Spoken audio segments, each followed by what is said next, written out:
This is the story of a man who had everything a billion-dollar company, a beautiful wife, and the arrogance to believe he deserved it all. His name was Julian Clare, and he made the fatal mistake of confusing loyalty for weakness. He thought his wife Leora was just another one of his pristine possessions, something to be polished, displayed, and then ignored. He was wrong. In front of his mistress, in a room full of powerful men, he chose to humiliate her. But he forgot one crucial detail in the world of high-stakes business: the quietest person in the room is often the most dangerous. What he saw as a trophy wife was, in reality, a queen waiting for her moment to checkmate the king. The chandeliers at the Metropolitan Museum of Art dripped crystals, each one reflecting the cold, precise glitter of the New York high society gathered beneath.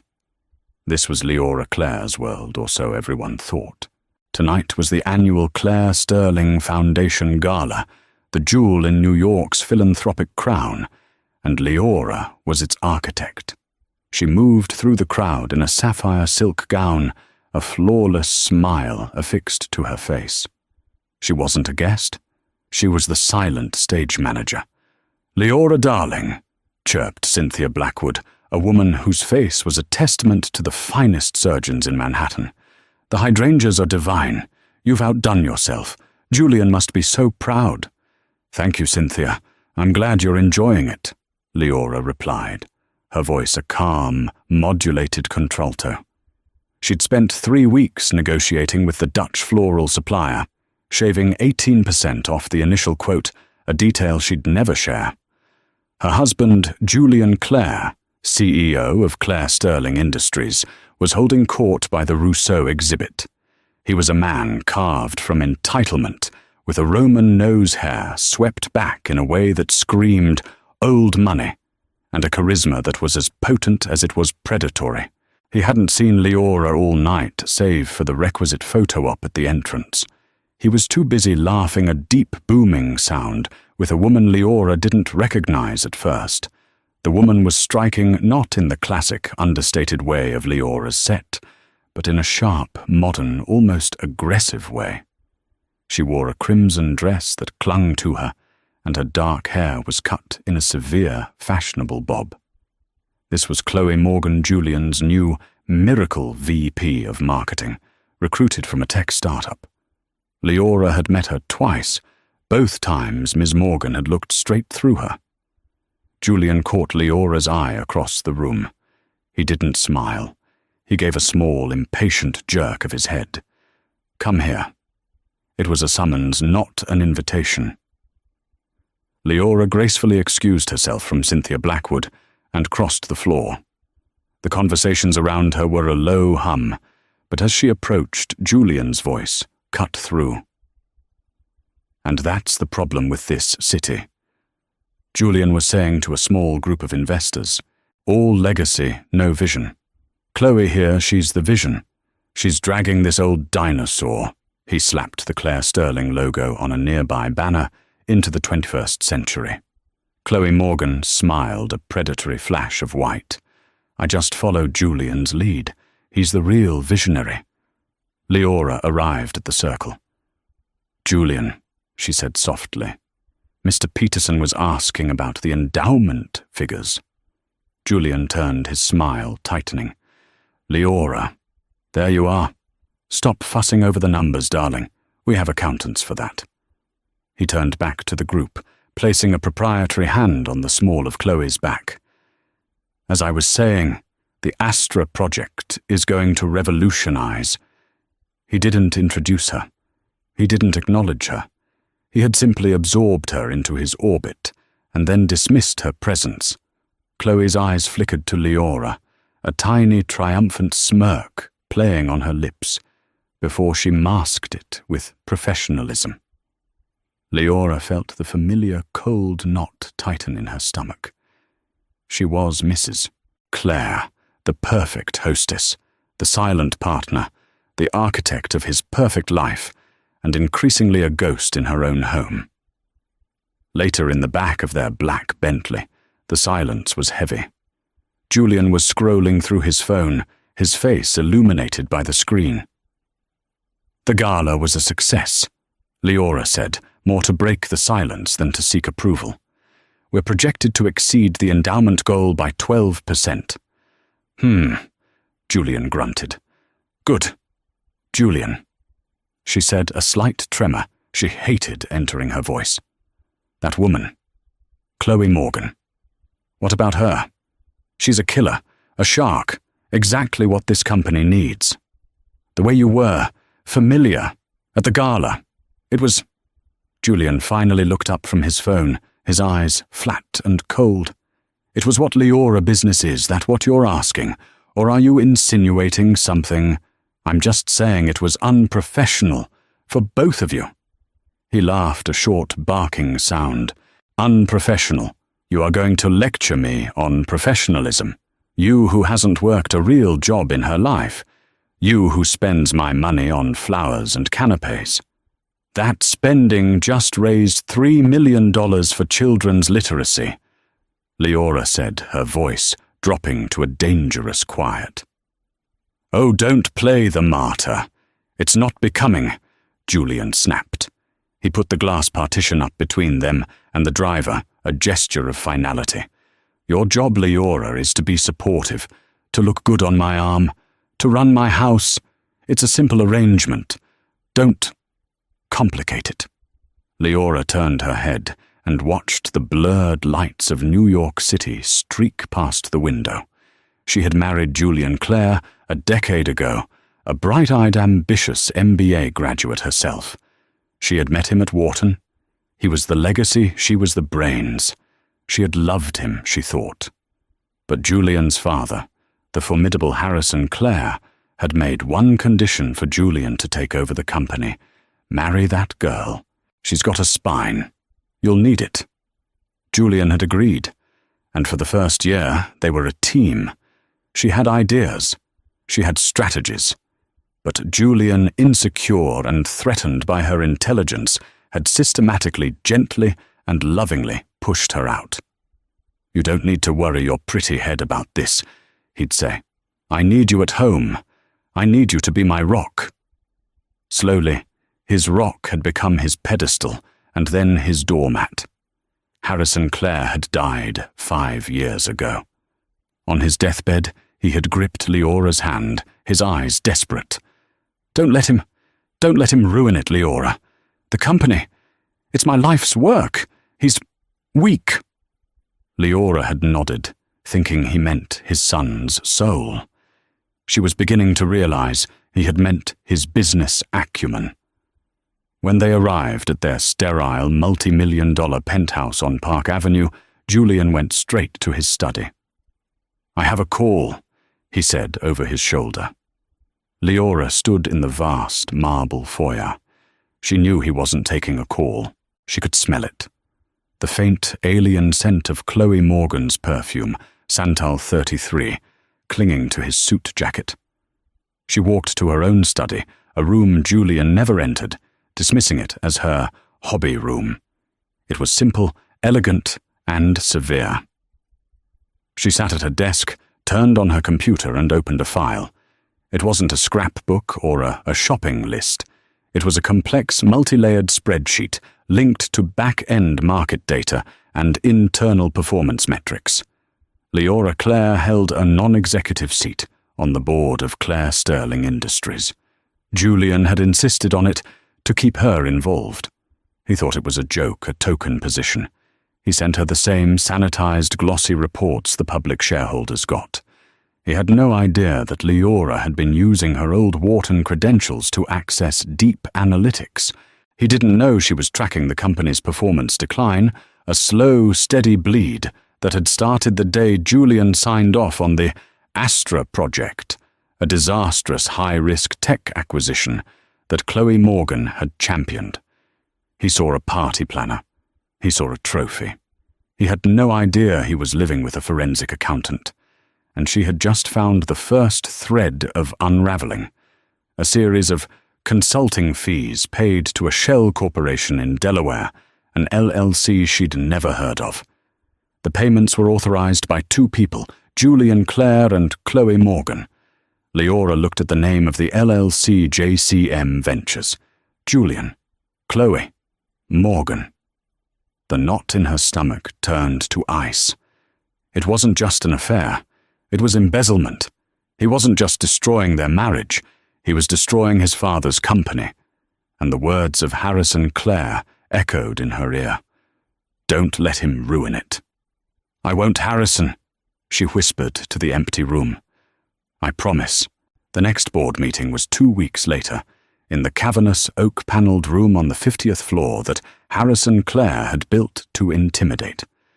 A massive oil-painted portrait of the founder loomed over the 30-foot table, his gaze stern and disapproving.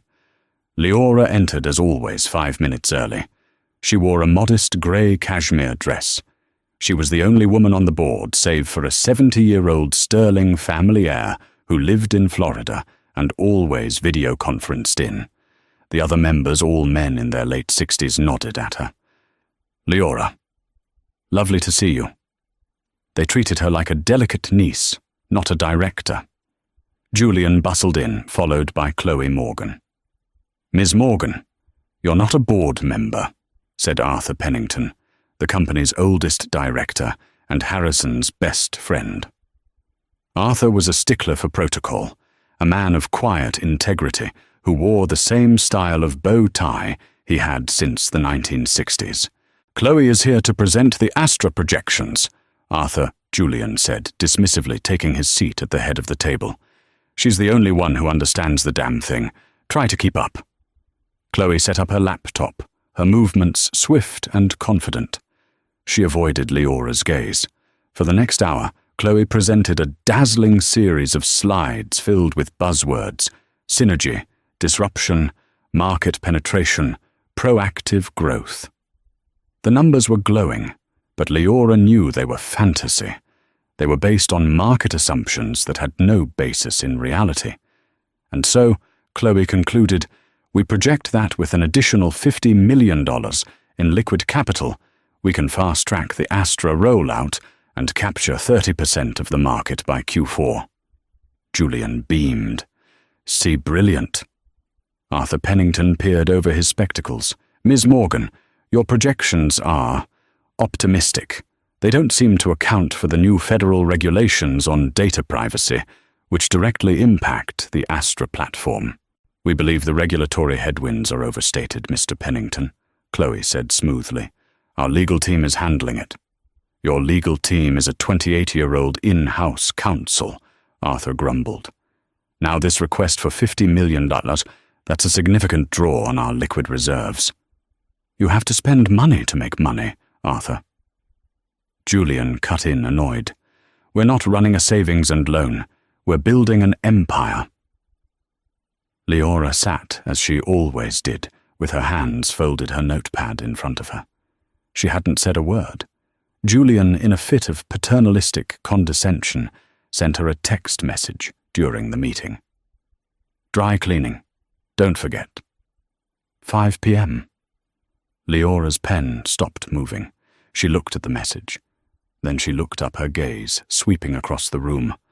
She saw the yes men Julian had installed. She saw the two directors who were clearly on Chloe's payroll, and she saw Arthur Pennington looking tired and defeated. When the presentation finished, Julian said, all in favor of the $50 million allocation. Hands went up. The motion passed 8-2. Arthur and the Florida heiress were the only nays. Excellent, Julian said, clapping his hands. Meeting adjourned. Chloe, my office. The men filed out, patting Julian on the back. Leora remained seated, slowly packing her leather-bound notebook. Arthur Pennington paused by her chair. He's going to drive this company into the ground. Arthur whispered, his voice heavy. Leora looked up at him. Her eyes were not sad or angry. They were clear. Yes, he is. Harrison, he must be spinning in his grave. He's not, Leora said, her voice so low Arthur had to lean in. He's watching. Arthur looked at her. truly looked at her for the first time. He didn't see the quiet wife. He saw the sharp, analytical mind his old friend Harrison had so often praised. "What did you mean by that?" Arthur asked. Leora closed her briefcase. "Julian thinks his father left him a company. He didn't. He left him a test. And Julian is failing." She stood up. "Mr. Pennington." "Arthur. May I call you that?" "Please, dear. I know about JCM Ventures. I know about the Astra platform's unfixable security flaw, and I know that the $50 million you just allocated isn't for fast tracking. It's to cover the losses from the Delaware account." Arthur Pennington's face went white as parchment. How could you possibly?" "I do my reading," Leora said simply, "while Julian is distracted." She started to walk out of the boardroom. Arthur hurried after her. "Leora, wait. If you know this, you must do something. You must go to the press. To the SEC. Leora stopped at the elevator bay, her back to him. "The press will create a panic and destroy the stock. The SEC will launch an investigation that will tie the company in knots for years, allowing our competitors to gut us. Julian and Chloe will be ruined, yes, but so will Claire Sterling. So will the 10,000 employees who work for us. So will your pension, Arthur." She turned to face him. "This isn't about revenge. This is about a promise. I made a promise to Harrison that I would not let his legacy be ruined." "But what can we do?" Arthur pleaded. "He controls the board. He's the CEO." "He's not the only one with power," Leora said.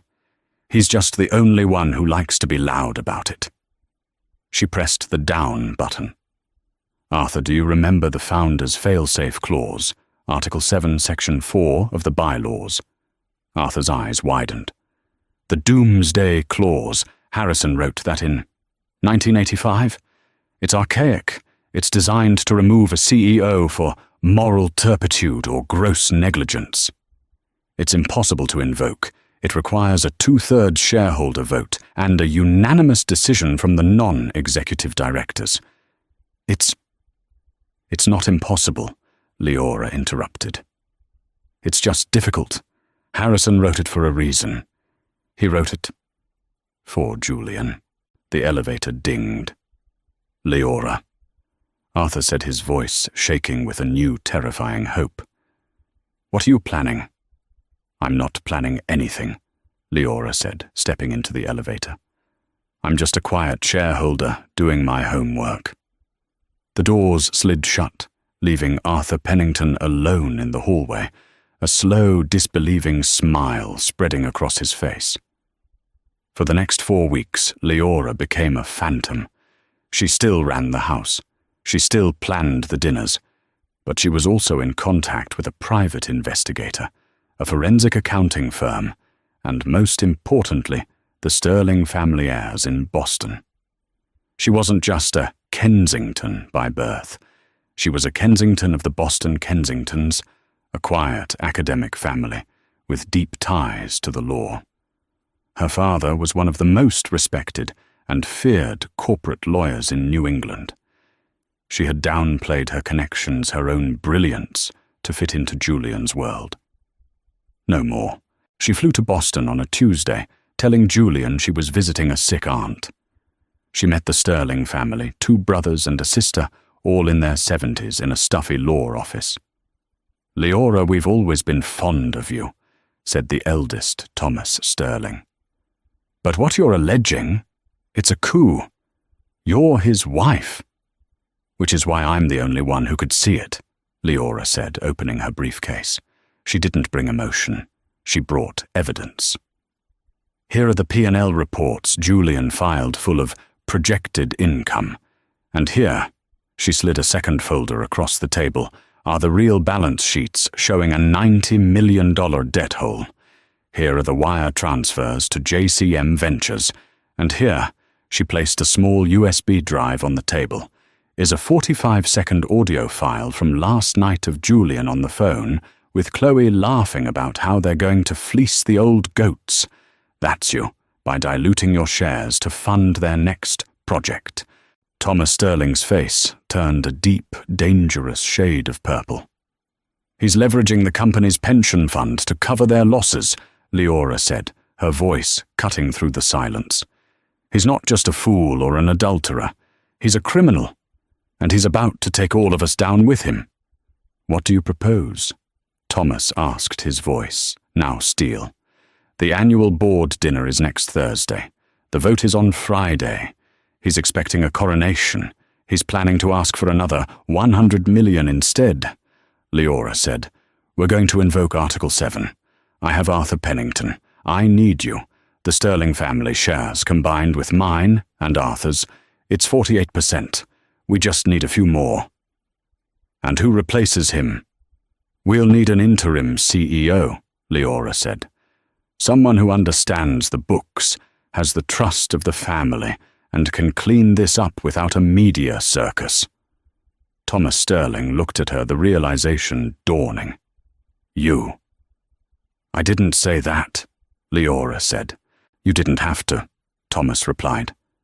Harrison always did say, you were the only one with any sense in that family. The restaurant was L'Orangerie, a place so exclusive it didn't have a sign, only a discreet gold plaque.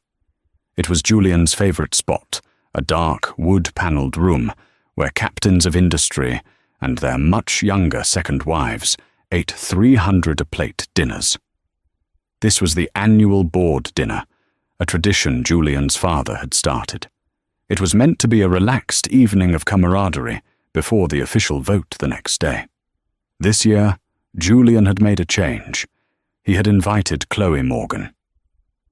Leora sat at the long table, a vision in pale grey silk, a stark contrast to Chloe's vibrant, plunging red. Chloe was seated next to Julian, in the spot traditionally reserved for the CEO's wife. Leora was seated further down between Arthur Pennington and a sycophantic director named Mark Jennings. The tension was thick enough to cut with a steak knife. Julian was drunk, not just on the 1982 Bordeaux, but on his own perceived power. He had spent the last week whipping votes, as he called it, promising bonuses and new projects to his cronies. He believed tomorrow's vote, which included his request for another $100 million, was a foregone conclusion. And I'm telling you, Mark, Julian boomed, sloshing his wine, the future is Astra, the old ways manufacturing logistics, that's dinosaur stuff. Right, Chloe? Absolutely, Julian. Chloe purred, placing a manicured hand on his forearm. It's about data. It's about agility. It's about not being afraid to break things to build something better. Arthur Pennington cleared his throat. Some of us believe, Miss Morgan, that the things you're so eager to break are the very foundations of this company's success. Prudence, fiscal responsibility. Oh, Prudence. Julian laughed, a braying, ugly sound. Arthur, you're a sweet old man, but your time has passed. This is a new era. He raised his glass. To the new era, to Astra, and to the woman who's making it all happen, Chloe Morgan. The table, save for Leora and Arthur, echoed the toast. It was a slap in the face. It was a public declaration. Leora felt the eyes of the other directors on her, flickering with pity, embarrassment, and a sick sort of curiosity. She kept her face serene, took a small sip of water, and placed her napkin on her lap. But Chloe wasn't done. Flushed with wine and victory, she leaned into Julian. Julian, darling, she said just loud enough for the table to hear. I was looking at the plans for the new executive offices. They're wonderful. But the chairman's lounge seems a bit dated. Dated? Julian frowned. Well, it's all dark wood and leather. So heavy. So old. And that ghastly portrait of your father. It's depressing. I was thinking something lighter. Glass, chrome, more. Me. Before Leora even realized she was speaking, the words were out. My father-in-law's portrait, Leora said, her voice clear, and carrying in the sudden lull, is a 19th century masterpiece, and that lounge was designed to replicate the library at Yale, his alma mater. It's not dated, Miss Morgan. It's history, something you seem determined to erase. The silence that fell was absolute. Every eye turned to Leora. Chloe's face flushed an ugly, blotchy red. She looked to Julian, her eyes wide, demanding he defend her. Julian, who had been laughing a moment before, turned his head slowly to stare at his wife down the length of the table. His eyes were small and furious. "Leora," he said, his voice dangerously low. "What did you say?" "I said," Leora repeated, meeting his gaze, "that Miss Morgan is confusing history with dated. It's a common mistake for those with a limited perspective." "Oh," Chloe said, forcing a laugh. "I didn't mean... Mrs. Clare, I think you misunderstood." "I don't think I did," Leora said calmly. This was it, the breaking point. Julian saw his authority, challenged not by a business rival, but by his wife. In front of his mistress, in front of his board. He stood up his chair, scraping violently against the floor. "Leora, darling," he said, his voice dripping with venomous faux politeness. "You're embarrassing yourself. You're trying to talk about what art history business you—" He walked around the table until he was standing directly behind her. He placed his hands on her shoulders, a gesture that looked like an embrace, but was in reality a restraint. She could feel the heat of his anger. "Let's be clear, shall we?" he said to the table, but his words were for her. "My wife, Leora, she is the best in the world at certain things, aren't you, sweetheart?" Leora sat rigid, her back straight. "Julian, don't. She can plan a party that'll be on the cover of Vogue. She can tell you the difference between a Monet and a Manet. She can pick out China." He said the word like it was a disease that makes other women weep with envy. He squeezed her shoulders hard. "But when it comes to business, when it comes to the real world, she knows nothing. She's a spectator. A beautiful, wonderfully silent, passive spectator." He leaned down his lips by her ear. "You are a decoration, Leora," he whispered, so only she and Arthur could hear. Then he straightened up, addressing the room again. "So, Leora, darling, please, stick to what you're good at. Stick to the flowers and the seating charts. Leave the real thinking, the important decisions to people who actually work for a living. People who have a vision. People like Chloe." He let go of her shoulders and walked back to his seat, sitting down next to a triumphant, smirking Chloe. He picked up his wine glass. "Now, as I was saying, the $100 million..." The table was frozen. The other directors stared at their plates, their wine anywhere but at Leora. They were complicit in her humiliation. Arthur Pennington looked physically ill, his hand clenched into a white fist on the tablecloth. Leora sat there for a long, deafening 10 seconds. The blood roared in her ears. She felt the burning sting of tears, but she would not give him the satisfaction. She had been called a decoration, a spectator. Slowly, deliberately, she folded her napkin and placed it on the table. She stood up. Her movements were not hurried or angry. They were precise. She looked not at Julian, but at Chloe. "You're right about one thing. Ms. Morgan," Leora said, her voice steady. "The office is dated. It needs a complete overhaul, from the top down." She then turned not to her husband, but to Arthur. "Arthur, thank you for the lovely dinner, gentlemen." She didn't acknowledge Julian's existence. She turned and walked out of the restaurant. Her back was straight. Her head was high. She did not run. She did not look back.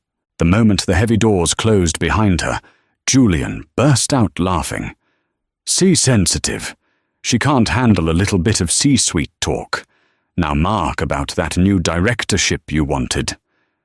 Arthur Pennington watched Julian, his face a mask of stone. "Julian," he said, his voice like gravel, "you are a fool." "What did you call me?" Julian snapped. "A fool," Arthur repeated, throwing his own napkin down. "And you, Miss Morgan, are a thief, and the rest of you," he glared at the other directors, "are cowards." Arthur too stood up and walked out, leaving Julian and his circle of sycophants alone in the echoing, expensive silence. Leora did not go home. The Bentley was waiting, but she waved the driver off. "I'm going for a walk, Robert. I'll see myself home." She walked 3 blocks in the cold, clear November air, her thin silk dress doing nothing to stop the chill. The humiliation was a hot, physical weight in her chest. A decoration. Stick to the china. But as she walked, the heat of the shame began to cool, replaced by a glacial, diamond-hard resolve. He had done it. He had finally irrevocably done it. He hadn't just insulted her. He had given her the final piece of evidence she needed. She hailed a taxi, a yellow cab, not a black car. She didn't go to the Park Avenue penthouse. She gave an address in Tribeca, a discreet, modern building that faced the river.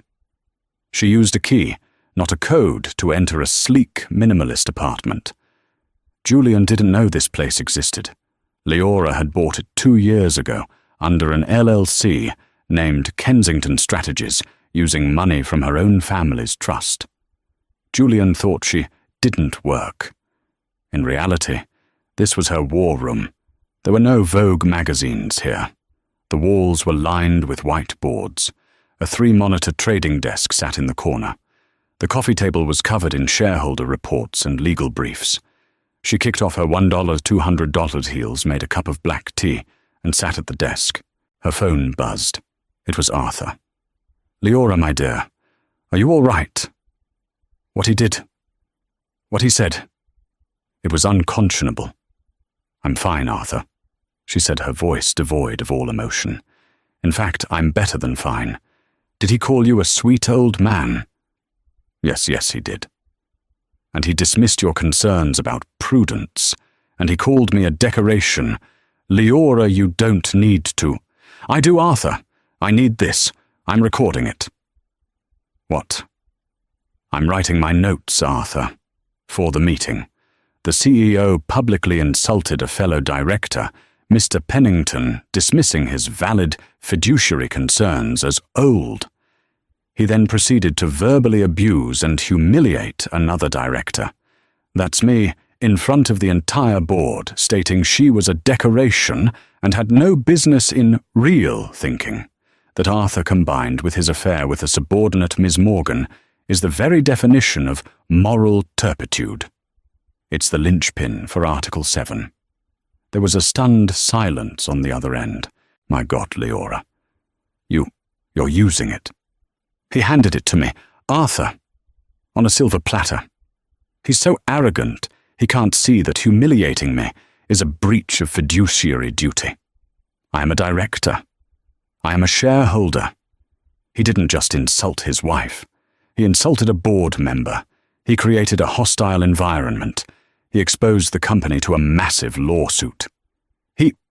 He did," Arthur said, the wheels turning in his brilliant 80-year-old legal mind. "He did." "Now," Leora said, pulling a file toward her. "The Sterling family is on board. That gives us 48%. I spent the last week talking to the institutional investors, T. Rowe Price and Vanguard. They're tired of Julian's vision. They're tired of him missing quarterly projections. They're just waiting for a viable alternative. I've given them one. They will vote with us. That gives us another 15%. We have 63%. We only need 2/3.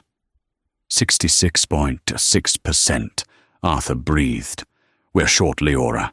We're 3.6% short." "We were," Leora said, taking a sip of tea. "Until tonight. You see Mark Jennings, Julian's golfing buddy, the one who wants a new directorship.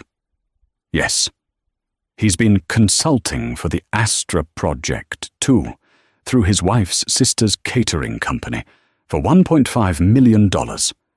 I imagine he wouldn't want that information to get to the SEC. Or to his wife. Blackmail, Arthur whispered, horrified. Leverage, Leora corrected. I'm not going to use it. I'm just going to present him with two options. Option A. He votes with us. The catering invoices are lost in the restructuring, and he quietly retires to Florida. Option B. He votes with Julian and I forward my findings to the U.S. Attorney's Office. His vote is 4%. We'll have 67%. Leora, Harrison always said you were ruthless. Harrison said I was smart, Leora said. Julian is the one who made me ruthless. So what now? Now you go home and get some sleep, Arthur. I'll see you at the meeting. 9 a.m. sharp. Don't be late. She hung up. She looked at the clock. 11:30 p.m. She had work to do. She pulled up the file on JCM Ventures. She pulled up the internal audits. She began to draft a 100-day plan. Phase 1. Stop the bleeding. Fire Chloe Morgan and her entire marketing team. Halt the Astra project. Initiate legal proceedings to claw back the $90 million from JCM. Phase 2 restructure. Promote the COO David Chen, a brilliant man Julian hated to his old position. Reinvest in the manufacturing plants. Phase 3. Restore. Meet with the union. Refund the pension. She worked through the night. As the sun began to rise, painting the Manhattan skyline in shades of grey and pink, Leora showered and got dressed. She did not choose a soft wife outfit. She did not choose a mournful black suit. She chose a bespoke, dark navy blue power suit with sharp, military-style shoulders. She pulled her hair back into a severe, tight chignon. Her only jewelry was her simple wedding band and a pair of pearl earrings. She looked like a general.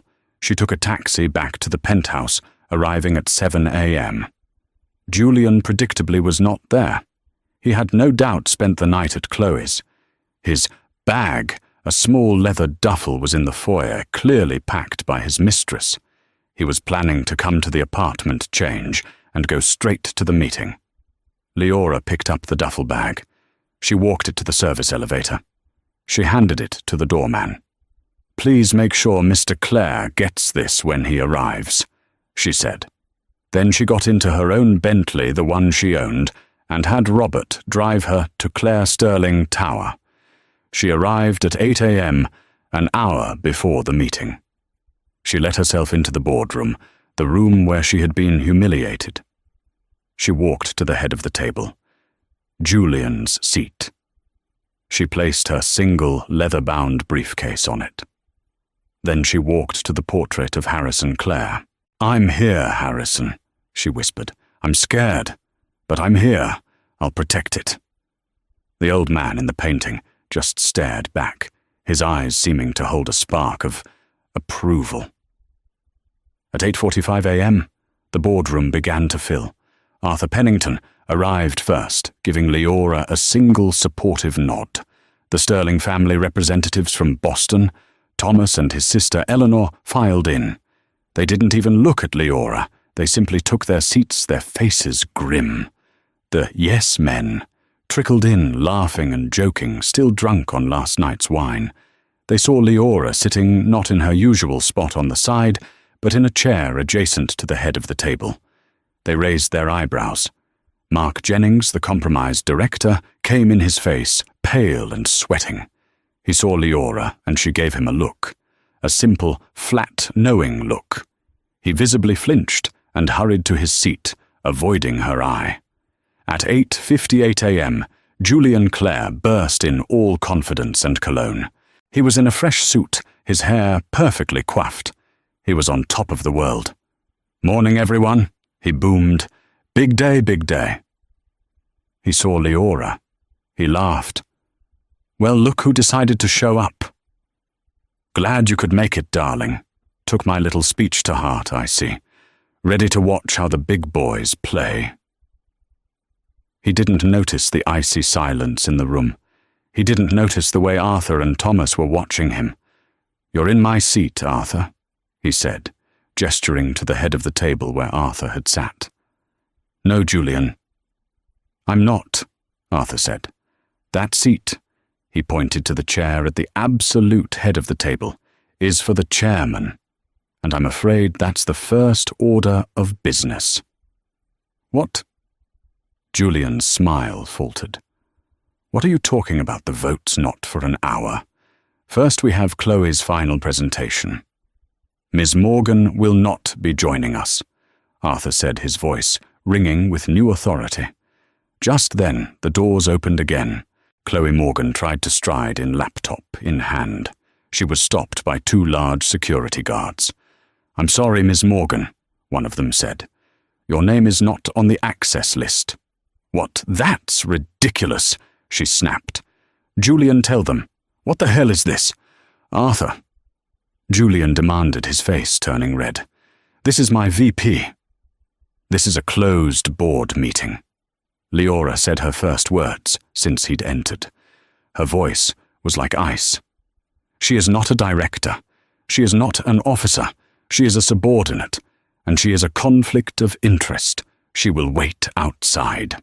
"Leora, you don't—" "She will wait outside," Leora repeated, "or security will escort her from the building. Your choice." Julian looked at Leora. He saw the navy blue suit.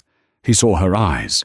He saw for the first time that the woman staring back at him was not his wife. She was a stranger, a very, very dangerous stranger. He faltered. "Chloe, just wait in my office. I'll clear this up. It's just Arthur being a procedural." Chloe, humiliated, shot a look of pure hatred at Leora and stormed off, flanked by security. Julian, flustered, tried to regain control. Okay, a bit of drama. Now let's get on with it. The $100 million, let's just vote and—" "There will be no vote on the $100 million, Julian," Arthur said. He stood up. "The board, in accordance with the bylaws set forth by your father, Harrison Clare, has received a petition signed by 67% of the voting shareholders to invoke Article 7, Section 4. It took a second for the words to sink in. Julian looked confused. "Article 7, the fail-safe clause. That's a joke. It's just some old text." "It is not a joke," Thomas Sterling's voice boomed. "It is the legal framework of this company, and we are invoking it. Now, this meeting is hereby a hearing to determine the fitness of the CEO, Julian Clare, on charges of gross negligence, breach of fiduciary duty, and moral turpitude." Julian's world tilted. He looked around the table. The yes men were suddenly fascinated by their notes. Mark Jennings was pale green. This is you," he shrieked, pointing at Arthur. "You old senile. You're trying to stage a coup." "I'm not," Arthur said. "I'm just the administrator. The motion was not brought by me." "Then who?" Julian roared. Who would dare?" And Leora Clare stood up. She walked to the head of the table, to the chairman's seat. She placed her hands on the back of it. "I did," she said. The silence in the room was a living thing. It was absolute, heavy, and terrifying. Julian Clare stared at his wife, his mouth half open. His brain fogged by arrogance, and last night's wine simply could not compute what he was seeing. "You," he finally choked out, and it dissolved into a laugh. A high-pitched, hysterical laugh. "You, Leora, this isn't the gardening club. You're my wife. You can't do anything." Leora didn't flinch.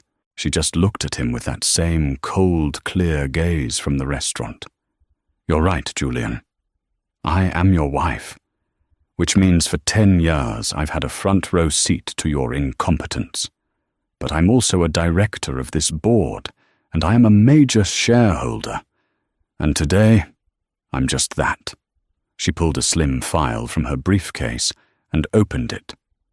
The motion to remove Julian Clare as CEO is based on the following, she said, her voice projecting to every corner of the room. 1 gross negligence, specifically the Astra project. You were advised by our internal risk assessment team and by Mr. Pennington that the platform was non-compliant with federal data privacy laws. You pushed it through anyway. When it failed, you and Ms. Morgan concealed the losses. That's a lie, Julian shouted, slamming his fist on the table. Is it? Leora slid a document down the polished wood. This is the internal audit from 6 months ago, marked read by you. And here, she slid another is the subsequent memo from Ms. Morgan, classifying the losses as R&D expenditure. A $90 million R&D expenditure. That's not negligence, Julian. That's fraud, she continued. 2 breach of fiduciary duty. You have been actively siphoning company funds into a private external LLC, JCM Ventures, an LLC owned in equal shares by you and by Chloe Morgan. The yes men gasped. Over the last 18 months, Leora continued, her voice a relentless, steady monotone. You and Ms. Morgan have approved $14.3 million in consulting fees to this shell corporation for services that were never rendered.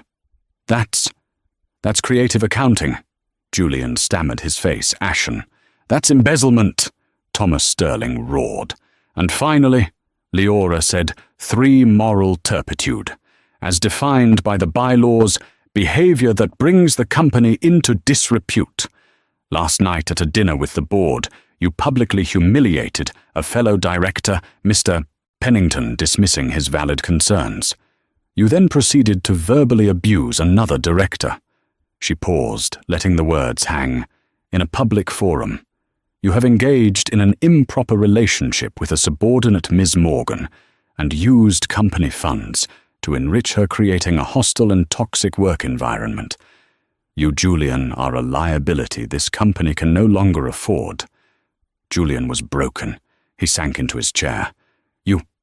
You can't prove any of this. I can, Leora said. She nodded to the door. The company's general counsel, Sarah Hayes, walked in, followed by 2 men from Deloitte, the company's external auditing firm. We have the wire transfers, Julian. Sarah said, her voice all business. We have the server logs. We have the LLC incorporation papers. We have everything. Leora, Mrs. Clare, has been working with my office and our external auditors for 6 months. Julian looked at Leora. The hatred in his eyes was pure. You bitch! You were planning this. All this time. The parties, the smiles. You were planning this. You called me a decoration, Leora said. It was the perfect camouflage. You never looked too closely at the furniture. You just expect it to be there. Well, the furniture is tired of being sat on. Arthur Pennington cleared his throat. We have a motion on the floor to remove Julian Clare from the office of CEO and from his seat on this board, effective immediately. All in favor. Every hand went up. Even Mark Jennings, who looked like he was going to be sick, raised his eyes darting to Leora. The motion passes, Arthur said, his voice heavy with sadness and relief. Unanimously. Julian was hyperventilating. You can't, this is my father's company. You can't. Who's going to run it? You, Arthur, you're half dead. That, Arthur said, brings us to the second item. The bylaws require the board to immediately appoint a successor. The shareholder group has put forward a nominee. Who? Julian snarled. That idiot, David Chen. No, Arthur said. He looked at Leora, and for the first time he smiled. The board, by a majority shareholder, vote of 67% hereby appoints Mrs. Leora Kensington Clare as the new chairwoman and chief executive officer of Clare Sterling Industries. The sound Julian made was not human. It was a strangled, agonizing howl of disbelief. CEO, he looked at Leora, the mousy wife, the party planner, the china picker. She was standing at the head of the table. She was looking at him, and she was not smiling. Security. Leora said, her voice quiet but absolute. The two guards who had blocked Chloe entered the room. Mr. Clare, Julian, is no longer an employee of this company. He is trespassing. Please escort him from the building. He is to take nothing but his personal effects. His access is revoked. Leora, you can't. Julian lunged, not at her, but at the table. This is mine. You can't take this from me. The guards grabbed him. He fought, but it was pathetic. He was a soft man, and they were professionals. You'll regret this, he screamed as they dragged him toward the door. You'll run this company into the ground. You don't know anything. You're nothing without me. At the door he stopped, and his face changed. The rage was replaced by a sudden, desperate plea. Leora, please, it's me. I'm your husband. Leora just looked at him. My lawyers, she said. We'll be in touch with your lawyers. Get him out. They dragged him out. The boardroom door slammed shut, echoing the finality of a coffin lid. The room was silent. The remaining directors stared at Leora. She stood at the head of the table, in her rightful place. She looked at the portrait of Harrison, then back at her new board.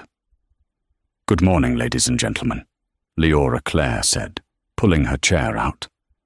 We have a lot of work to do. Sarah, I want cease and desist letters sent to JCM Ventures and a motion filed in Delaware to freeze their assets. Arthur, I want to call an all-hands meeting for 3 p.m. David Chen is now COO. Thomas, get your family's auditors on a plane. I want a full independent review of the last 5 years. We are going to find every dollar Julian and Chloe stole. She sat down. Our first order of business, she said, opening her 100-day plan, is saving this company. The fallout was immediate and brutal.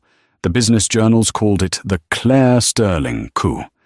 Julian Clare, in a fit of spite, had leaked the story to the Wall Street Journal painting Leora as a vengeful, scorned wife in a palace intrigue. He expected the stock to plummet. He expected the board to panic and reinstate him. He miscalculated. Leora didn't hide. She didn't release a tearful statement. She held a press conference. She walked to the podium, not as a wife, but as a CEO. She was flanked by her new, no-nonsense COO, David Chen, and her general counsel, Sarah Hayes. A reporter from Bloomberg asked the first question. Mrs. Clare, your husband alleges this is a hostile takeover, motivated by a marital dispute. Is that true? Leora looked into the camera, her gaze unblinking. My husband's personal feelings are a matter for his therapist. My actions were motivated by one thing, my fiduciary duty to our shareholders. For 18 months, Mr. Clare and his associate, Ms. Morgan, were engaged in systematic criminal fraud. She nodded to Sarah Hayes. This morning, Sarah said, my office filed a 30-page civil complaint against Mr. Clare and Ms. Morgan, seeking the recovery of $108 million in embezzled and misallocated funds. We have also turned over our findings to the U.S. Attorney's Office for the Southern District of New York, who will be pursuing criminal charges. The press room exploded. Ms. Clare, another reporter shouted, you have no executive experience. Wall Street is betting you'll fail by Christmas. What's your response? Wall Street is welcome to bet against me. Leora said, a ghost of a smile playing on her lips. They'll lose. I may not have been a CEO, but I have been auditing this company's books from my hobby room for the last 5 years. I know where every dollar is. I know where the rot is, and I'm here to cut it out. She held up her 100-day plan.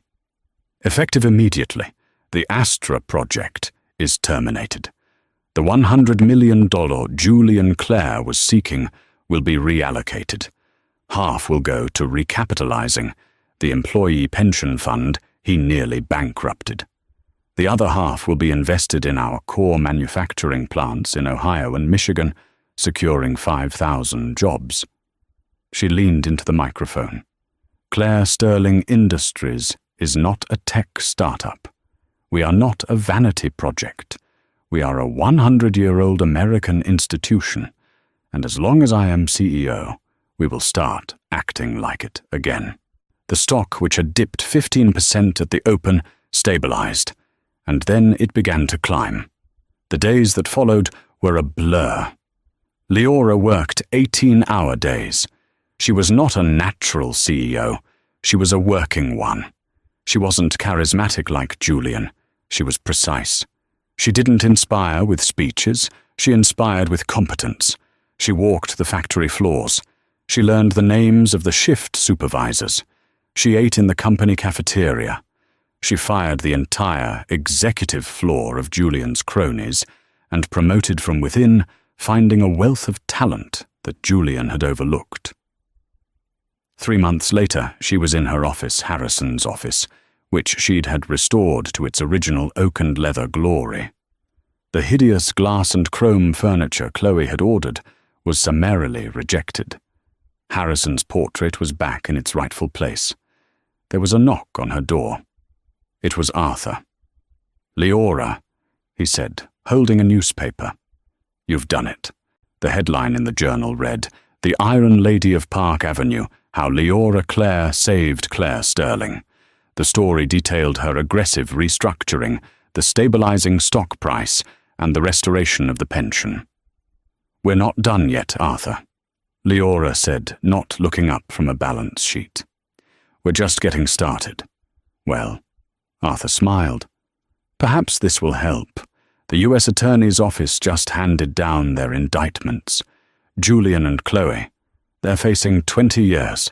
They're both pleading guilty in exchange for lesser sentences. He's lost everything. The company, his reputation, your divorce papers were the final nail." Leora finally looked up. Her face was sad. But not for him. "He didn't lose it, Arthur," she said quietly. "He threw it away.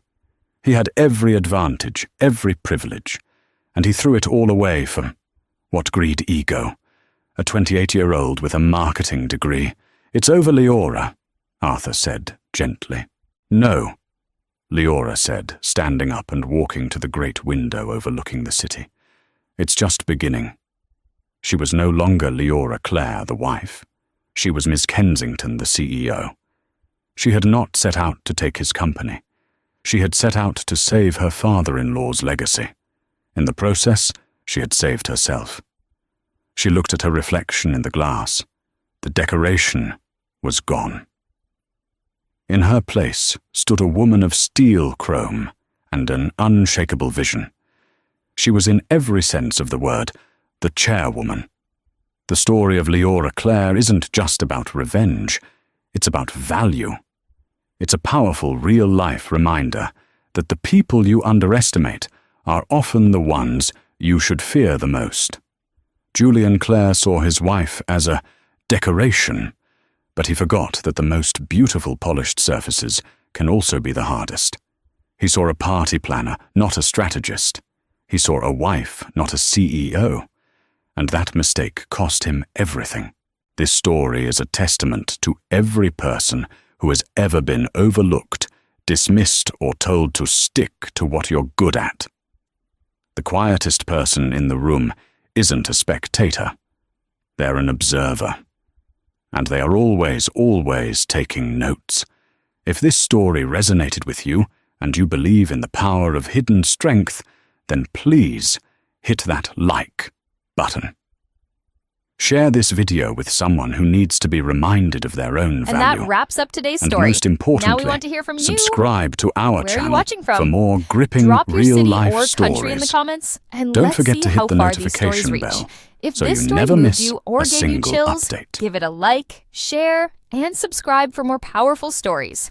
One last thing, rate the story from 1 to 10 in the comments. Your feedback helps us bring you even better ones next time. Thanks for watching. We appreciate you being part of this storytelling journey.